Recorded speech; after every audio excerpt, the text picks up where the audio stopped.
that may not, the former Jim Crow laws may have gone, but the social walls were not. The social stigmatization, had not, and it's hard. It's hard to even quantify that, but it has a tangible impact. What's happening, y'all? This is Mike D with Black Fathers Now, where we're bringing the village to the brothers. Every couple of weeks, you can look forward to a quick inspirational message or a thought-provoking guest with knowledge and wisdom, all geared towards helping you be the best father that you can be. We're bringing the village to you. Now it's your turn to do something with what you learned. All right, y'all. Let's go.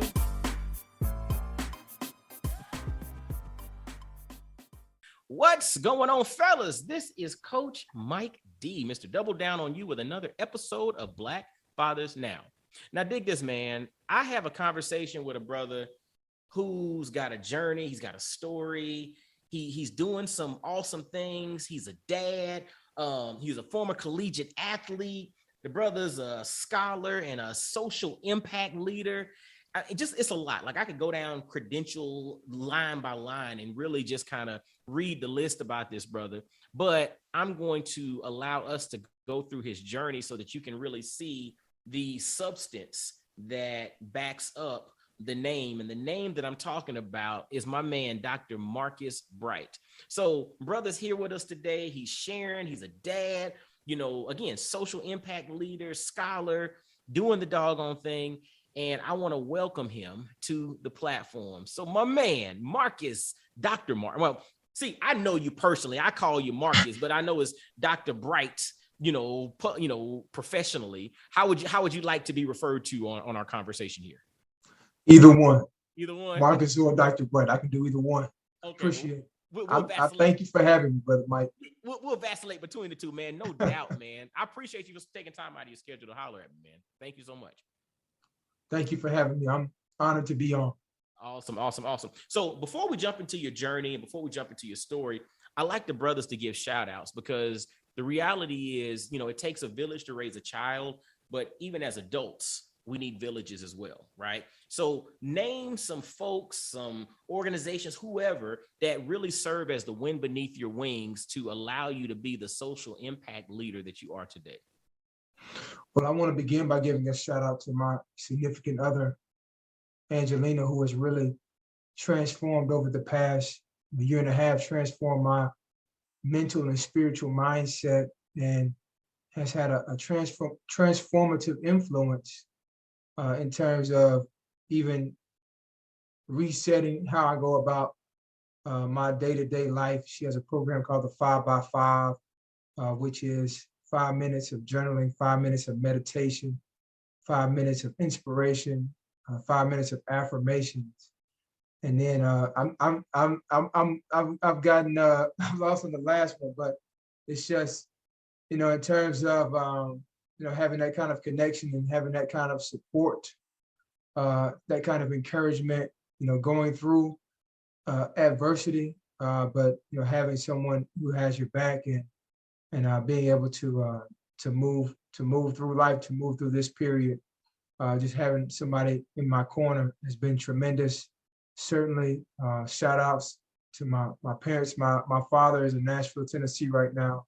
My mom, she passed away in January of 2021, but I feel her presence every day. And then my brother and my sister. My brother's in Des Moines, Iowa. My sisters are out in California. And then my entire extended family, just my aunts and uncles and everybody who has poured and made investment in my life. And I'm just that core starts with that. And certainly my son, Marcus Al, who's down here this month. So I'm enjoying having him. And it begins with that. It begins right there with the core, and that's really my core support system. And I'm incredibly grateful for their presence and their impact on my life.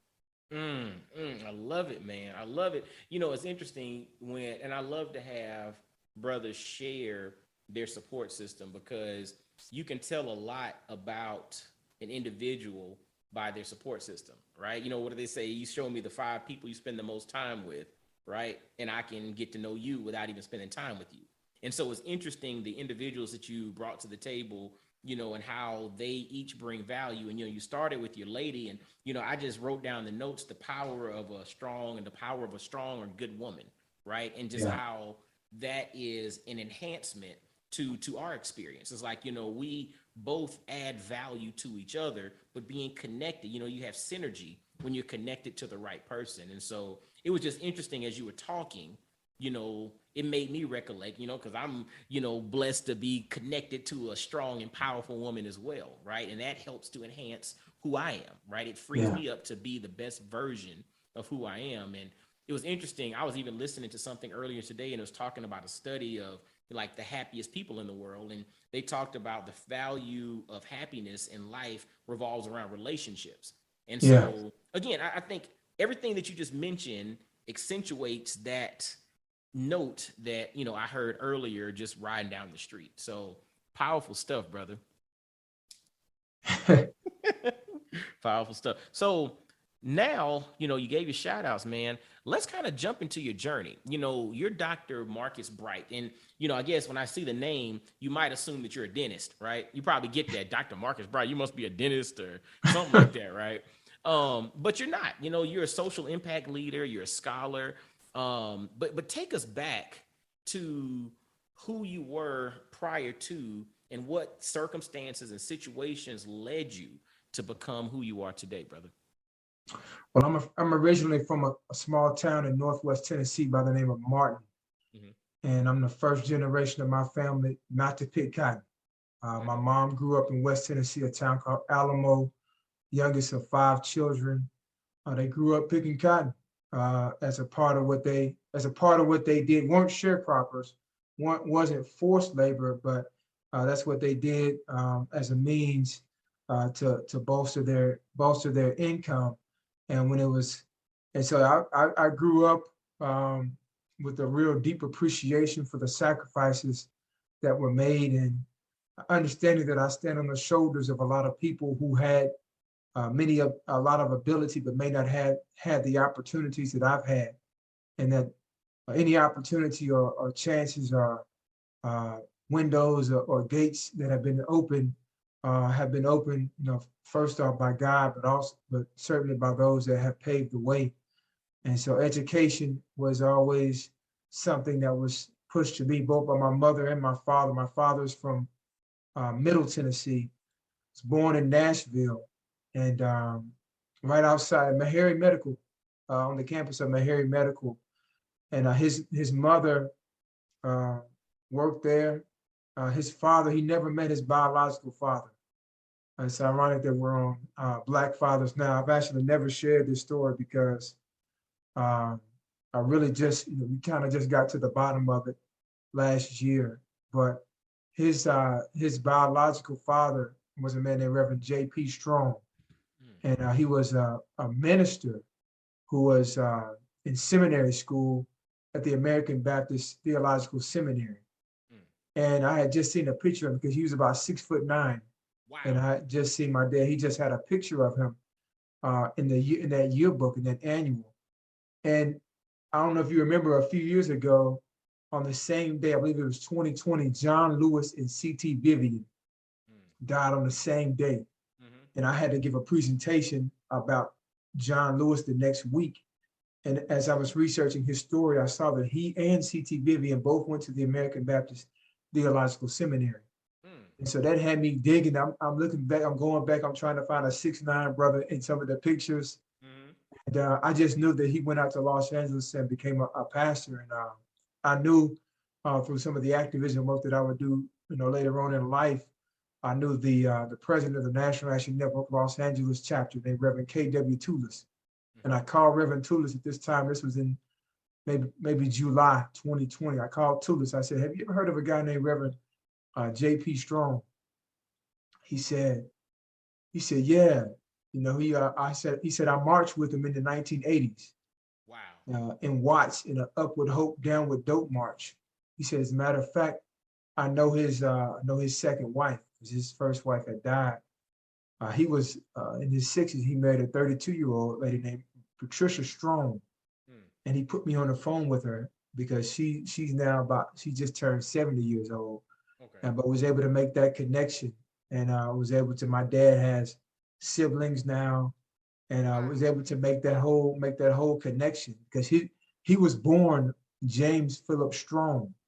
So if you can imagine being named after J.P. Strong, but never meeting him, and so uh, the whole story came full circle in 2020 as a result of that. And I became really interested. I looked at the picture and it was like I was looking in the mirror Really? at him. He looks just like me Six in nine terms of, version. Yeah. yeah, he looks just like me. And so I became engrossed in researching that. And, you know, I have new aunts and an uncle, and they've been incredibly welcoming. And it's just a whole new side of my family has been opened up. But and so I'm grateful because he died in 1995, but I'm able to embrace both sides of the family, and it's like a big part of my own identity, has been completed in that. And so I've enjoyed being able to learn about that because I knew so much about my mom's side. Growing up, we would always, everything would be on my mom's side. Every Christmas, Thanksgiving, we would go to Alamo, Tennessee. Her mom, my grandmother Dia, was a tremendous, incredible influence on my life in terms of being a servant leader, what I would call, in terms of just serving everybody around her.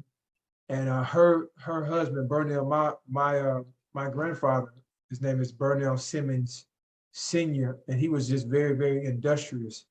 He ended up teaching school and sold insurance, and he would take the people to the cotton fields. They called them hands, but he saved all his money up, Brother Dorsey, and he bought a plot of land called Simmons Circle. And ultimately, every time it was time for my mom or one of her siblings to go to college, he sold a plot of that land, Wow. paid for it. And so I feel like Simmons Circle represents vision, it represents sacrifice, it represents opportunity. And you go to Alamo, Tennessee right now, there's a Simmons Circle.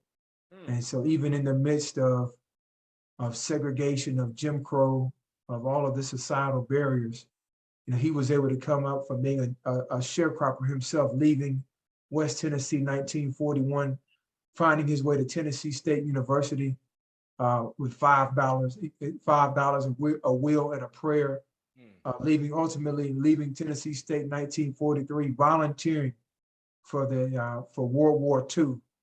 He left Tennessee State, went to Camp Forrest, named after Nathan Bedford Forrest, the founder of the Ku Klux Klan, and would believe in the nation so much that even as he was treated as a second-class citizen, gave first-class service to the nation. Ended up being stationed in Greensboro, North Carolina. He ends up graduating from North Carolina A&T. Wow. And then moving the family back to West Tennessee, where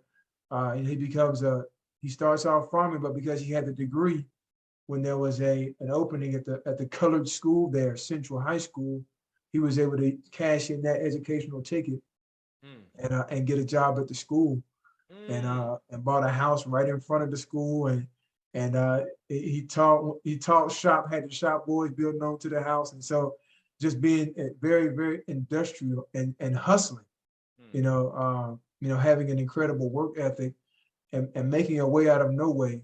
And I guess I didn't intend on going through that, but I said, that's the foundation that I stand on, that I come out of. And my mom and my dad, I grew up in the church, and she was over the Black History program, and she would put these clippings of all these figures in Black history, Frederick Douglass and Benjamin Banneker and Garrett Morgan and Harriet Tubman, and she would put them all around the church. And then after February, she came home and put them up around all of our house.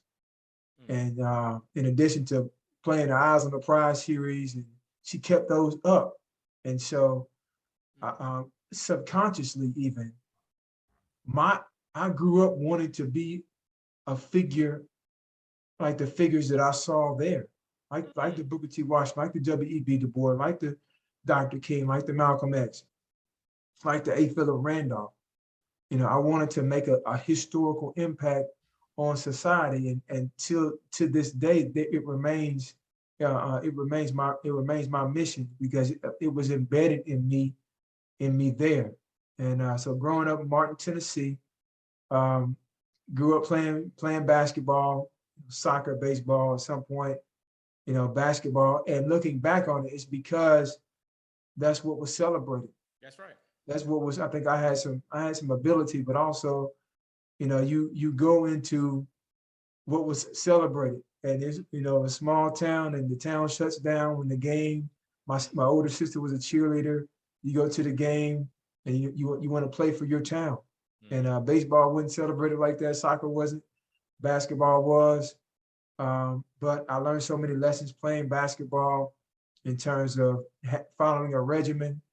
I was able to play basketball. I was on the campus of the University of Tennessee at Martin, playing with the college kids every day. A lot of kids from Memphis were there. Memphis huge basketball city. So, grew up playing there, ended up playing AAU basketball every summer in Memphis. Stayed with my aunt, Elaine. So I got a taste of, rural Tennessee, Martin, but then also inner city Memphis. And so really got to experience both parts of that in my childhood. And through the vehicle of basketball, particularly AAU, got to see a lot of the country, got to compete against, the best players in the country at my age representing their particular city. And so it was an incredible training ground. I look back on it socially, being able to be in the mix, with all of the kids from Memphis's inner city, from a lot of really, really tough neighborhoods, from tough backgrounds. You mix that up with the social dynamic. Yes. I would say that Martin, Tennessee was not the most progressive area social. They had a Mr. and Mrs. Westview High School and a Mr. and Mrs. Ebony. Had a homecoming queen So in y'all a had minor, a black and a white yeah, homecoming. Really? yeah, and a homecoming queen and a minority maid. It was a 1950s type social environment in And hold on, terms of, yeah, pause. Because I wanted to park there for a second because you mentioned that you're the first generation in your family to not pick cotton. right. And if you're just listening to the audio of this, if you can't tell, this brother is not 70 years old, right? How old are you, Martin? How old are you? 38. Dr. Marcus Bright is 38 years old, and he's the first generation to Yeah, not pick cotton. That's yeah, one. But then also at 38 years old, he mentioned growing up in his high school, they had basically a black prom and a white prom. They had a black winner and a white winner of, because you said yeah, it was a Mr. Ebony. What did you call it? What were the titles? yeah. Mr. and Mrs. Westview High School, Mr. and Mrs. Ebony, and it was just there was not, it was, you look back and I think that blackness had been so devalued, Yes. and there was a cumulative impact socially. Mm. The social rejection that you get on multiple levels on a daily basis. That you look back, and had it not been for the celebration in basketball, it just shows the importance of having family support and the importance of having institutional support. Like being a member of Fuller Street Baptist Church, and them giving you roles, leadership roles within the church, making you do the applying the lesson to life, having you fill in as a Sunday school superintendent in the usher board. And I realized the importance of that kind of training ground, and having the family support to reaffirm my self-esteem and our self-esteem in a social environment that may not, the formal Jim Crow laws may have gone, but the social walls were not. The social stigmatization, had not, and it's hard. It's hard to even quantify that, but it has a tangible impact. Man, I'm gonna tell you what's so powerful about what you're saying. It's interesting because you mentioned that you grew up in an era that was decades after Jim Crow, right? But yet Right. some of the impact of Jim Crow still spilled over into the operation or the social mindset of the black-white dynamic in the place that you grew up. What's interesting though is you mentioned family, you mentioned support, you mentioned institutional support, but then you also earlier in your story, you mentioned how your mother after Black History Month would bring these images home so Yeah. that subconsciously you got inspired Yeah. by these very relevant major figures, and how subconsciously these things were planting seeds inside of you that were growing trees that were much bigger than the social stigmas that were afflicting the areas that you were growing up in. Right. Right. And as I think about it, all of our parents in that area, in that era, grew up in formal segregation. Mhm. My mom was born in 1954, same year as Brown v. Board of Education. She didn't integrate Alamo City Schools until 1968.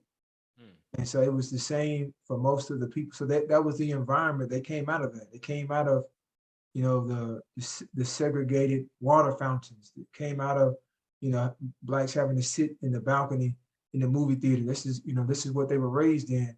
She said she hated going to the doctor's office because the doctor in Alamo, Tennessee. The white waiting room had to be completely empty for them to see one black patient. You could have been sitting Wow. there all day long, but if a white patient came in, they got seen. So I think we underestimate the psychological impact of that. Mm. But at the same time, for them to be able to overcome that and to do so much with what was given. And so she ended up going to the University of Tennessee at Knoxville. Ended up coming back in the master's degree, University of Tennessee at Martin. Worked 40 years as a speech therapist. And my dad ended up working in university administration, housing, and human resources there at the University of Tennessee at Martin. So just being able to overcome and doing their level best with what it is that they had, Ooh. and making so much of an investment and a sacrifice on our behalf. And I'll But it's interesting, and it's interesting because your mother and father did that, but then take it back a generation. You mentioned your grandfather yep, he bought plots of land. Like he would take the people to come pick cotton and he would save his money and do his yep, thing. He bought plots of land, and when it was time for somebody to go to college, he sold a plot of land to send them to college. So yeah, it's like the groundwork was laid, the structure was set for whoever's coming next to have a platform to stand on. yeah, And it was interesting, like it would be interesting to see like what informed your grandfather's mindset to start mhm, down that. Was it somebody that said, look here, son, you need to buy you some plots of land, or this is what they doing over there to save money so they can send their kids to college? Like, have you ever done a deep dive into what inspired that thought process? Because again, those are the things that are kind of like the stepping stones, which are leading to, and once we get into what you're doing now and some of your yeah. experiences with social impact, have you ever dove into that? That would be fascinating. I didn't. I have not. I have not taken a deep dive into the why, Yes, into what inspired it. yes. And but I'm going to. Mm, I'm going to it as much as I can. I'm gonna have conversation with my aunts now in mhm. their 70s, but they helped to raise me, and they have a lot of knowledge, and that's why it's important to learn from our elders the Yes, why, and yes. look into our own family trees. And even my dad's biological father, I learned a lot about him. He founded New Providence Missionary Baptist Church in Los Angeles, still standing there, pastored that 1961 Mm. to 95. And even his, he has an incredible story as well. So Wow. yeah, it's just we can look back and draw inspiration in those that had in one sense so much less than we had, Mhm. or opportunity to have, and made so much of it. Mm. We're giants with what they had, and we're able to overcome adversity and and lay the foundation for us. And so there's we talk so much about disparities and Mhm. what's lacking, but we have so much to build from if we can Ooh. value and appreciate what it is that we have. And let me just give one more story of sacrifice in terms of, I mentioned I play AAU basketball in Memphis. Memphis is 2 hours, depending on what part, 2.5 hours from Martin, Tennessee. Okay. And because I wanted to play basketball and I had, kind of dominated my area and they believed in my dream, my mom would, or my dad would drive me 13, 14 years old after work 2.5 hours to Memphis for a game or practice. Wow. We play, come back, get back in the wee hours of the morning, and then go to work. And so, but those were the kind of sacrifices that they made and the kind of belief that they made on my behalf. And so that's why they'll always be heroes. They were never celebrities. They never had the national spotlight or never more wealthy. Never made a bunch of money, but were giants in terms of the way that they served their community, the impact that they made on other children, and then the investment that they made in us, in their children. And so, you know what though, dude? I'm gonna tell you something. As you're talking about wealth and investment and what we revere, we get wired in our society to revere the economic success stories, right? Yeah. Okay, we got this black billionaire or this person, is worth so many millions of dollars, or there's quote unquote air quotes, self-made millions, this and whatever that. And people tend to celebrate the economic output of individuals. But the true wealth, and it's interesting, I heard KRS give the definition of wealth. He was just doing an impromptu interview and they asked him, what's wealth? And KRS-One said, wealth is the intersection of health and well-being. That's how you get wealth. And that's always stuck with me. I heard that years ago. And what's interesting about it, your parents were beyond wealthy based off of how you're talking about them right now. Yeah. Like, it's one of them things like I ain't gonna start crying or nothing, but it just thinking about the notion of when I think about wealth, it's 40 years from now when my kids are sitting on a platform. I want them to sit around and say, let me tell you about what my mom and my dad did. Let me tell you the sacrifices they made for us. Let me tell you how they laid the groundwork and set the platform for me to go and do what I'm doing today. And I can't thank them enough. Dude, no matter what your net worth is on paper, that right there is priceless. So your parents were beyond wealthy, brother. Yes. Certainly grateful for them. And like I said, my mom passed in 2021, and she was my best friend. But I'm grateful for her legacy and her impact and the lessons that she gave me. I carry forward every day. Every day. Man. And so, Lord, yes, we can start getting all deep and emotional, but which is okay. Like, I mean, it's good. We're supposed to have emotions, right? I mean, they're good to, I use the analogy that emotions should always be in the car with you. They should always ride shotgun, but you should never toss them the keys to the car, right? Yeah. So they need to be with you, right? Right. You're supposed to have them, but just you can't let them drive, because you let them drive, we go down a rabbit hole.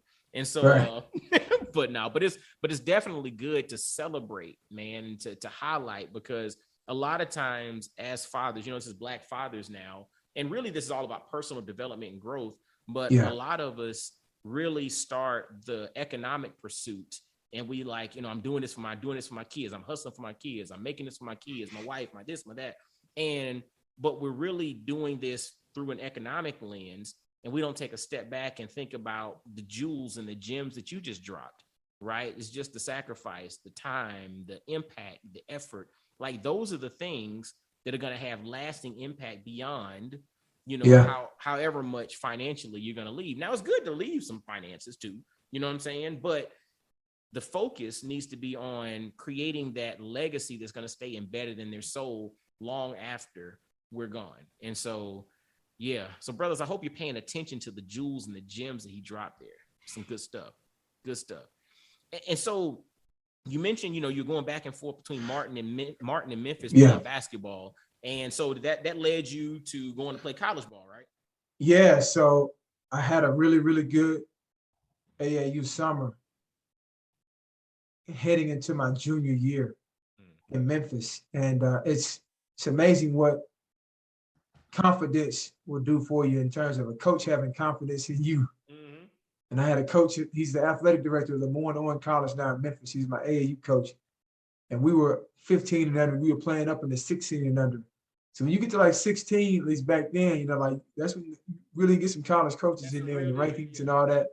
And he told me, he said, Marcus Bright, he reminds me of Tony Delk. And he's the best shooter in the state. He's the best shooter in the state of Tennessee. He said, I want you to shoot it every time you touch it. And I believed it. When he said that, I believed it. And I tried to shoot it every time. But in some kind of way, I came back from that tournament ranked in the nation. Okay. And in Street and Smith magazine, I was like, in the top ranking. I may have been one or two players ranked in Tennessee as a sophomore. And I'm in the same category with LeBron James, who's a year under, and Carmelo and that whole crew. And so had a resurgence in the rankings there. But I'm playing high school ball in Martin, Tennessee. This is before social media. Nobody's coming to Martin, Tennessee to see you play. That's right. So you got to go to them. They ain't coming to you. That's right. Right. And so junior year of Christmas tournament, I break a bone in my foot. Uh-oh.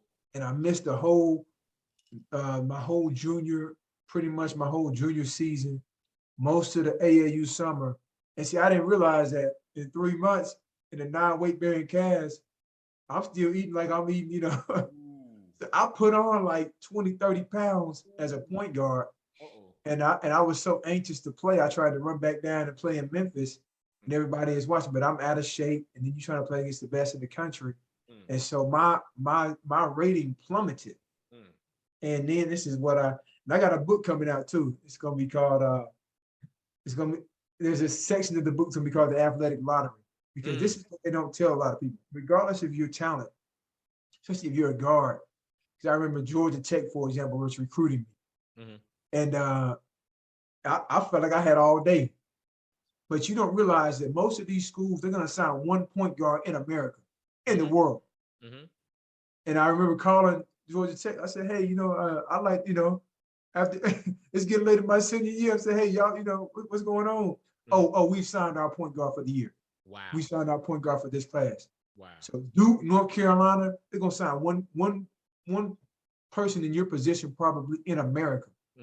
In America. So, long story short, I have some mid-low Division I offers, but by this point, I am so dismayed and disgruntled with the social environment of Northwest Tennessee that I said I do not want to be in that social environment. So, the Murray States and all that. I didn't want, or the Ole Misses, and I didn't want to be anywhere in that kind of environment. And so there was a school that was recruiting me, Division I, didn't have any scholarships. They said, well, we can link you up with a JUCO. And I started looking at that. And then Palm Beach Community College called. I said, Palm Beach? I'll go check it out. Came to South Florida, checked it out, loved the weather, loved the diversity. And I felt like I had a raw deal out of high school with the injury. I said, hey, let me come down here and give myself another shot. And so I ended up going from Martin, Tennessee to West Palm Beach, Florida, Palm Beach Community College. And those 2 years in JUCO, if you've seen Last Chance U, I'm just glad I did it in Florida at least. But it was every bit of Last Chance U without the cafeteria. Like, wow.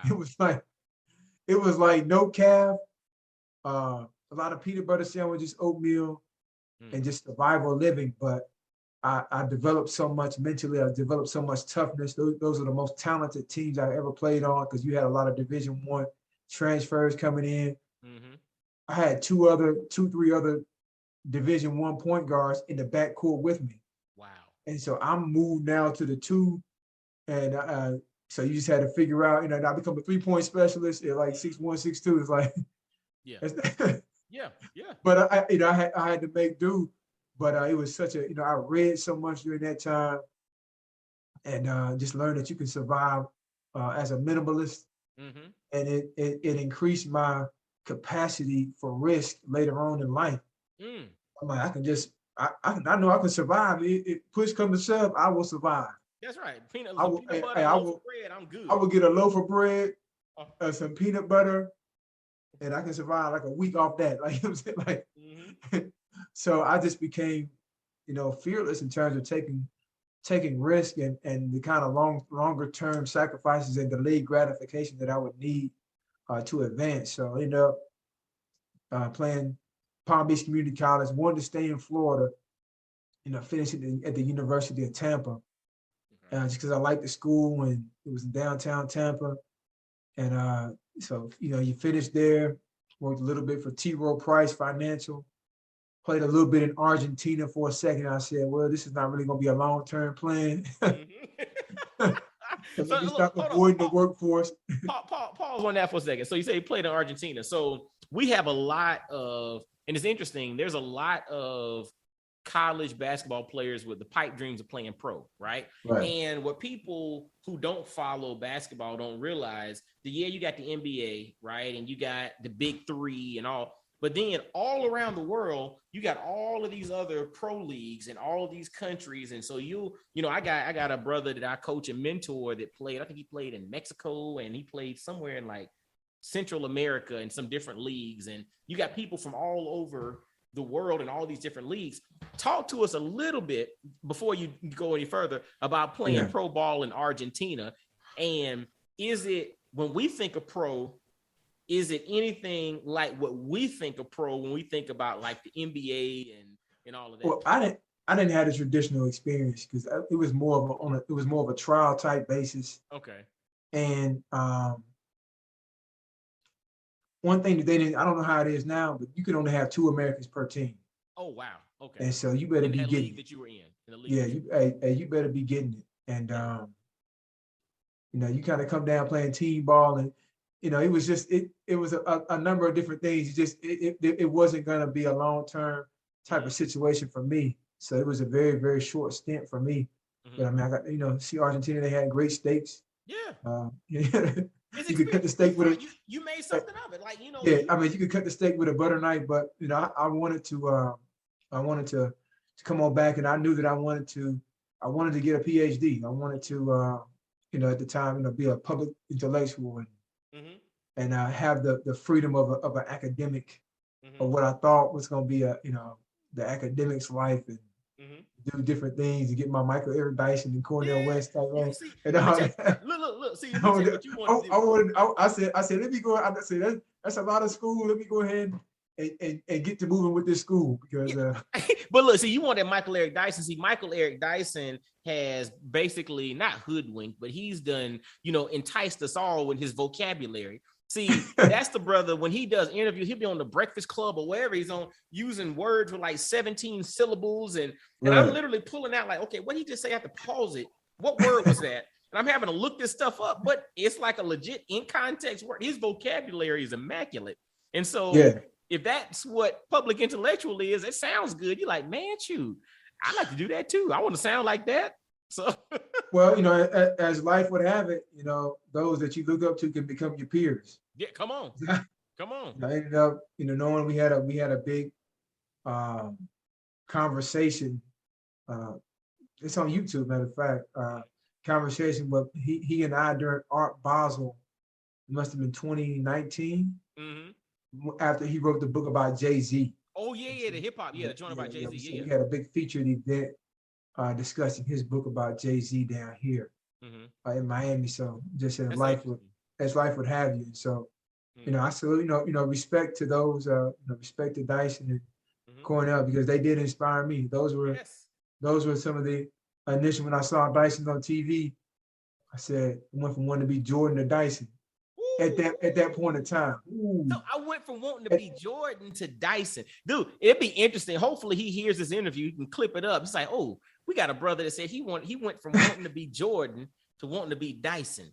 And Dyson's not a player. Dyson is this public intellectual, this speaker, this pastor, this thought leader, this brother who's doing the doggone thing. I love that, man.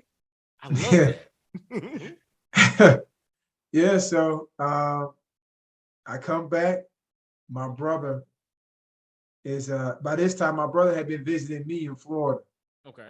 So he was like, and he was a much better student than me academically in terms of grades and majoring in computer engineering. So he could have went anywhere he wanted academically, but he wanted to play basketball too. And so I said, you need to check out this school down here called FIU, Florida International University. And they gave him a full academic. They recruited him like an athlete. I mean, they flew him down, and the College of Engineering recruited him. That's how exceptional of a student that he was. And so he had a full ride, and then he ended up walking on to the basketball team. But by the time I got back from my time in Argentina, I had applied for the master's program at FIU, and he was, I think, going to be a junior there. And get this. Now, see, let me tell you, a lot of times people will tell you the success, but they won't tell you the sacrifice. And I had like a Cadillac I had bought, old school Cadillac. Got a L dog. And I put my that's a whole I had to do. That was the Cadillac when we did the corporate diversity training. That was the car where I got pulled over all those times. Oh my gosh. For driving while black with being in there. But I put all my belongings, I left Tampa, I put all my belongings and came to Miami.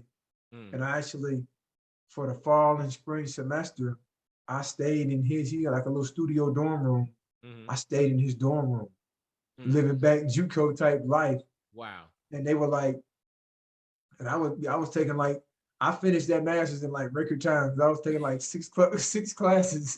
Because you're like, I'm not living in this studio apartment with my brother longer than I got to. I didn't know where I was going to live the next semester. So I was like, because, you just got to come down on faith. Yeah. And they was like, why are you taking something? I said, hey, trying to get it done. I know we'll be here this semester. So let me max it out.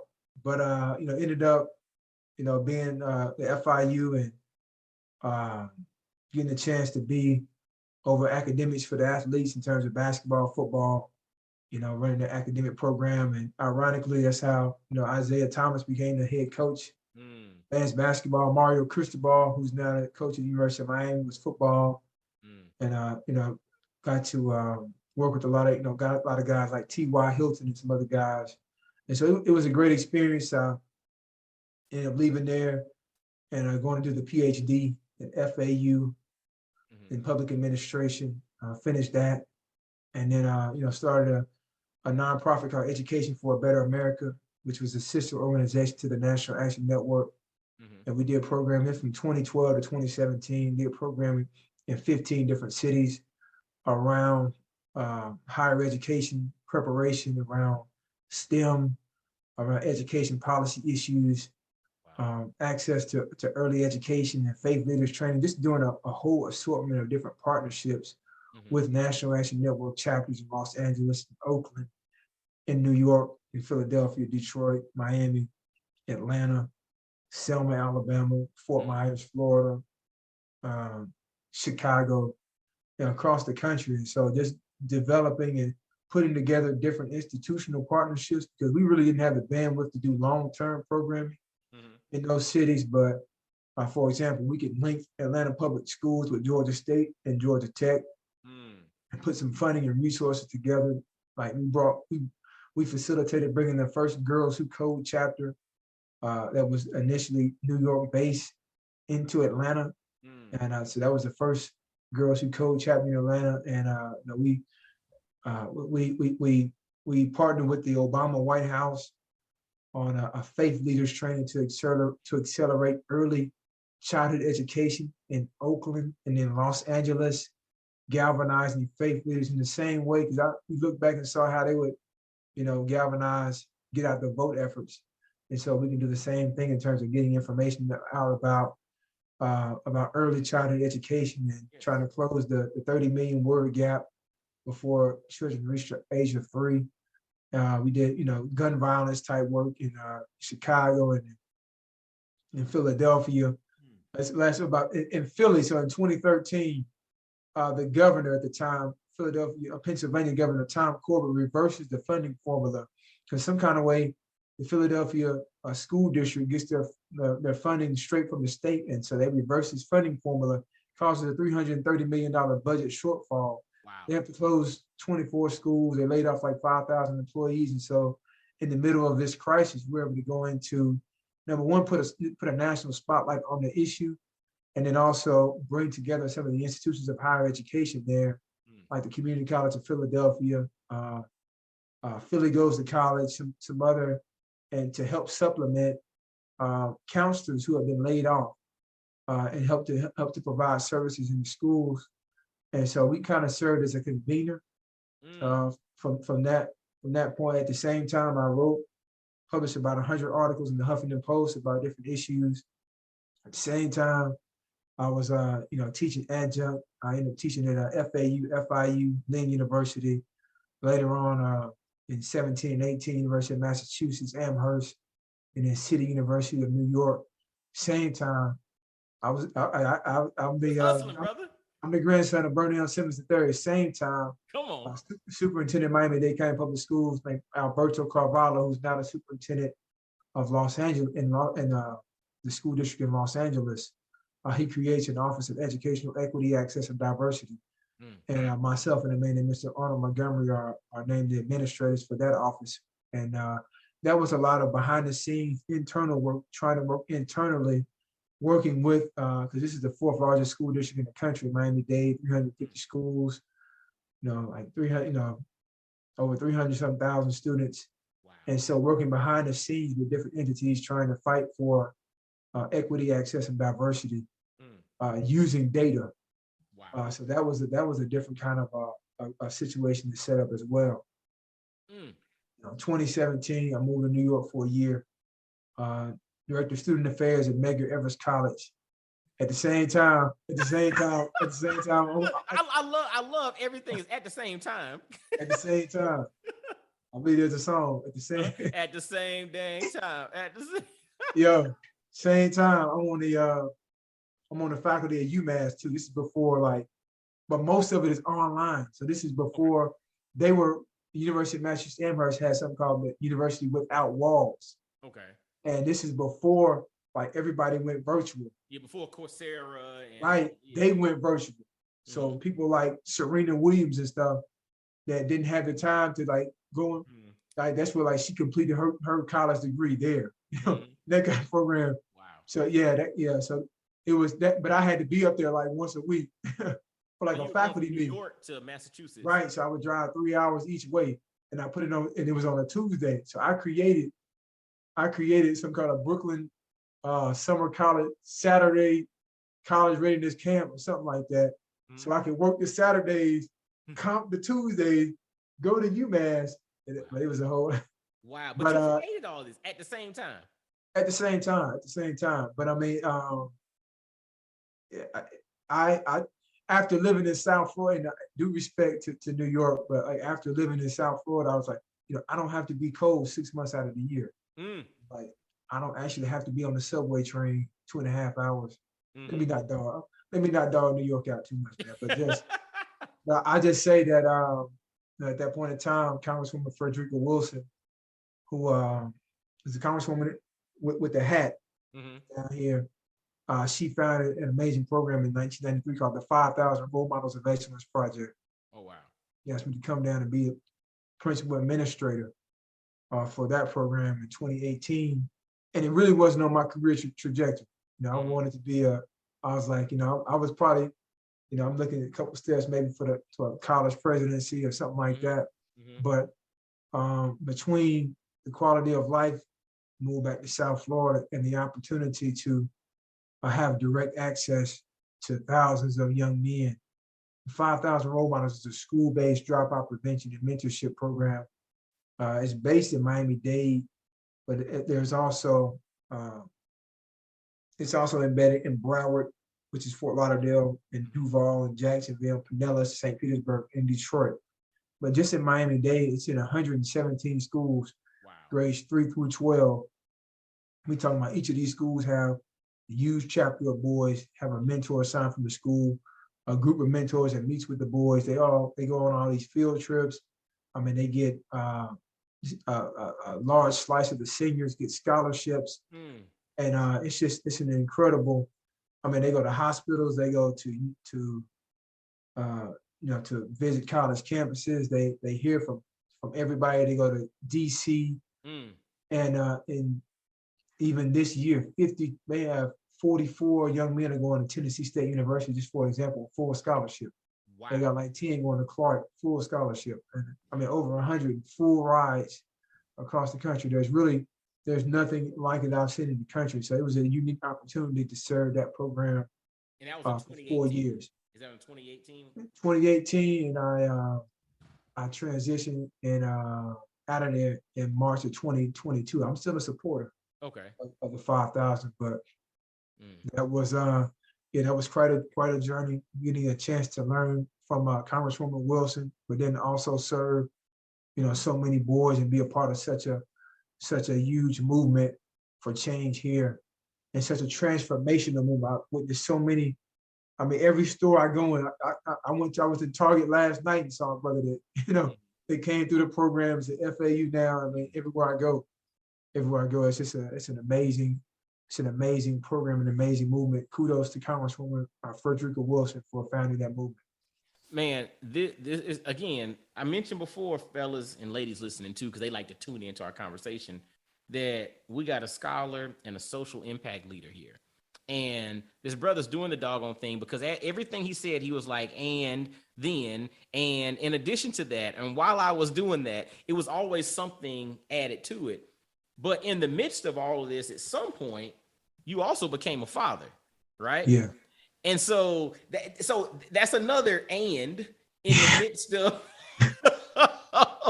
all of this. Man, talk about being a father, talk about your experience, and also in the midst of all of these ands, the biggest and is your dad. Yeah. So, my son was born December 2018.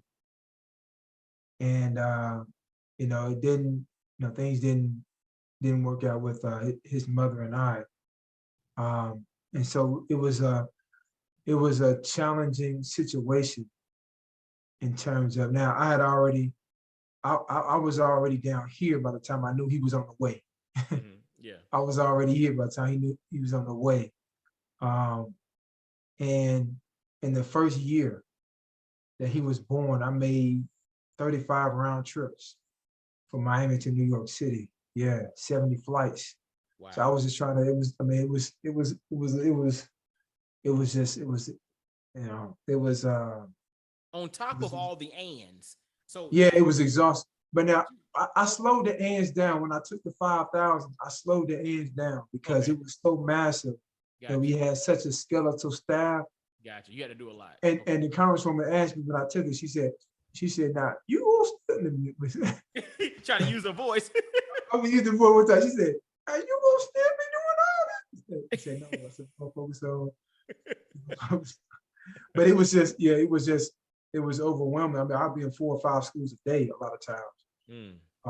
But it was a challenge being in a different setting. And then I think I put unrealistic expectations on myself, trying to, replicate, being there all the time like my dad was. But, my model of fatherhood is going to be something different. And it's going to be, delivering differently for my son, in the best way that I can. And it's not always an easy thing, but it's something that I'm still learning. I'm in the process of learning now. It's I was speaking to my dad about it. He said, being a parent is like the most important job that you get no training for. Ooh, the most important job that you get no training for. Fellas, I hope you heard that. That was a gem. Being a parent is the most important job you don't get any training for. And I'll be honest, even if you read books and take courses and go to Yeah. birthing classes and have the best parents in the world, and you grow up with all kind of siblings and all of that stuff, you still don't have any training for your own kid. For your kid, because he's gonna be Totally different. I have a son. He's unique in his own way, Mm-hmm. and has his own. He has his own, unique set of circumstances, and it's something that I'm learning every day. Mm-hmm. I'm learning every day, and things can change. When my parents, when they retired, they moved down here, so I had that support system. Then my mom passes away. My dad goes back to Tennessee. Now now I don't have that kind of support system. So I'm something that I'm building, because it does take a village. Yes. It takes a village, and so you do need. I'm cultivating a village for him here. He has a village in New York as well, and so it's just I think maximizing both, and just making the best of every single day, and living in gratitude, and doing what you can to contribute to your child's development in a Man, multitude of different ways. and I want to drop something there, because just because it's different doesn't mean that it's any worse. Doesn't mean that it's better, but it doesn't mean that it's worse. And you mentioned that you wanted to basically be there the same way that your father was there for you growing up. But due to circumstances, things are different. Circumstances are different. Doesn't make it any better, doesn't make it any worse. It's just different. Different doesn't mean better or worse. It's just different. Right. And I can speak to that specifically because my wife and I, we live in our family, we live here in Tennessee. We live in Knoxville, Tennessee. My wife's from Los Angeles. I'm from Augusta, Georgia. Both of us grew up with our nuclear families within close proximity. I had both sides of my family back 3 generations, all in Augusta, Georgia, right? My wife had grandparents and cousins and everybody right there in Los Angeles with her. Whereas we're growing up where our parents are not local to our children. And at times we feel some kind of way about the time that our kids are getting to physically spend with our parents or their grandparents. And at times, it's something we struggle with. We feel like maybe we're depriving them of the richness that we had due to proximity. But we also have to fast forward and realize in 2022, we're blessed to have technology, which affords us the opportunity to talk and see and communicate in a different manner than just 20 years ago, when we would be doing a long distance phone call and we'd be trying to cut it short because we're like, look, we got 2 minutes because this is going to be this. Yeah. We can now, our kids can talk to our parents all day, every day on video chat, whenever they want to, right? And we do make time and schedule opportunities to go visit and for them to come see us. It's not exactly the same as having them down the street. It's different, but we're not going to say, or we can't say that it's better or worse, because our kids are formulating memories around going and visiting grandparents, getting on a plane and going to grandma and granddad's house, driving down here and spending time here. Their memories are going to revolve around that as they become adults. And again, it's not the same that my wife and I had growing up. It's different, but it doesn't mean that it's any better or it's any worse. Right. Yeah, I agree. And it's been a process, but I'm at peace with it, and everything happens for a reason. And some things that you may be asking for, you may not be prepared to even handle it. Ooh, So my I believe that yeah. So some things you don't get because you need to be investing in some other areas so that you can be even more for him, even in the long run, in a multitude of different ways.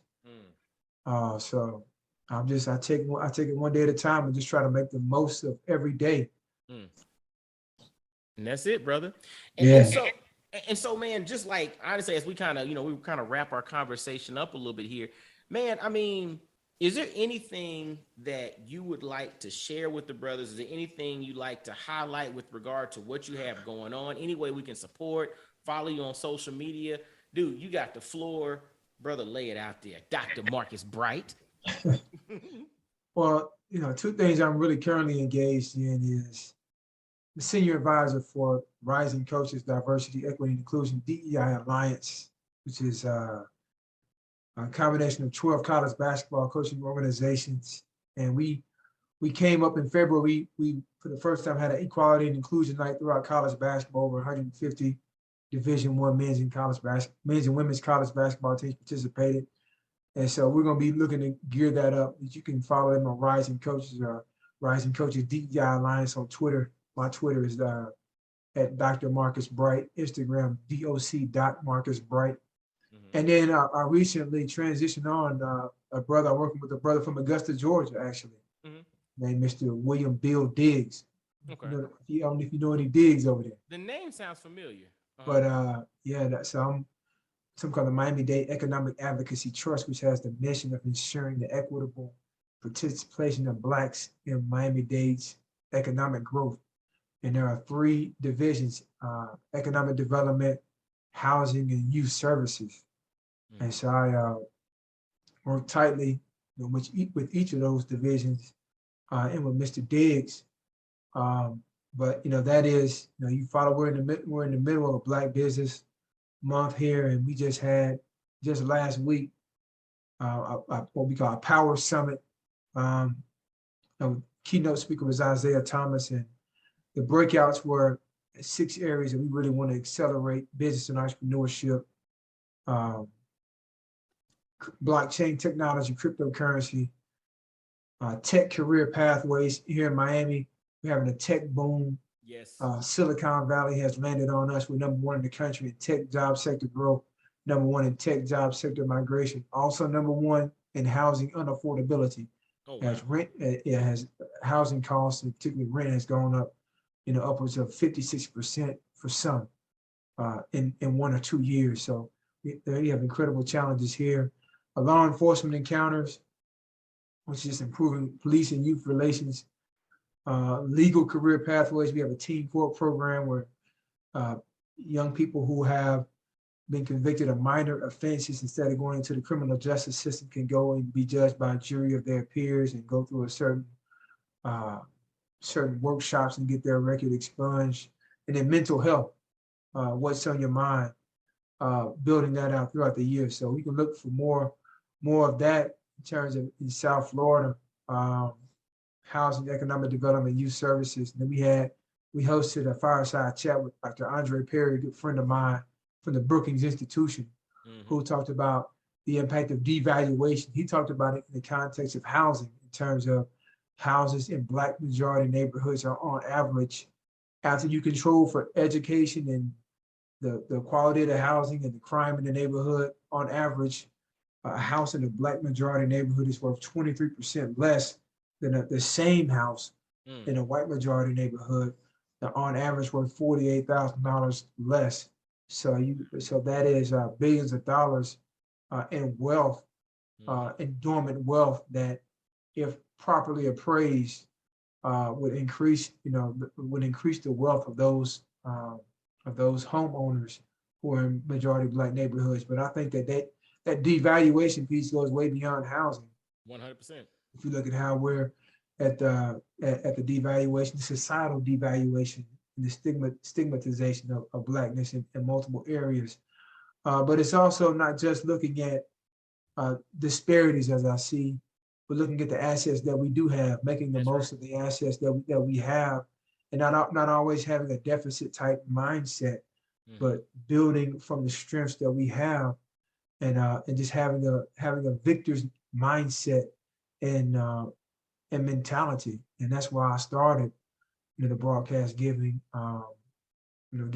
praise to my significant other, Angelina, because she has really motivated me to have an intentionally positive and a grateful mindset every single day, and to just understand that, no matter what adversity you've been through, if you have life, you have a chance, you have hope, and your only competition is the best version of yourself.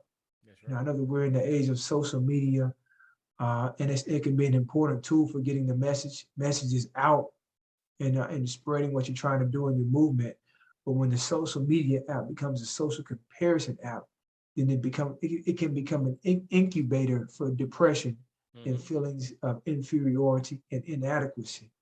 And so I think that balancing those two, particularly in this age, both young and old alike, is going to be paramount. And having the conversations like you facilitate with your broadcast, and really digging deep and uncovering the jewels in different people's stories, and creating space for us to learn from each other and be better, and increase the level of impact on individuals and ultimately on communities. That's right. On community impact and uplifting the quality of life for the masses. And brother, I'm going to encourage you to continue doing what you're doing. All them ands are going to add up, right? I think it's interesting. We have all them ands. I think instead of ands, we got to have pluses, because when you add pluses in between them, that's adding them up. And then ultimately you're going to get a sum of all these things you're adding up, right? I like that. Yeah, you like that. Your boy bring that to the table, right? I got a few in my back pocket. Keep adding it up. Yes. You get a sum at the I like that. You get a sum at the end. So it's not an and, it's plus. Because with plus and add, eventually we're going to have a sum. And that sum total, in my opinion, with the direction, with the emphasis, with the heart that you're bringing, with the spirit, the support, with the ancestry that you have running through your veins, that equal sign, that sum total is going to be something that's going to impact for generations to come. And so I salute you, my brother, and I really am going to encourage you to continue going. And, we'll continue our conversations offline, but I'm going to continue to encourage you to keep going and keep doing what you're doing, because you're making waves, you're impacting lives, you're using your story, you're using your journey, you're using your gifts and your talents to pour into others.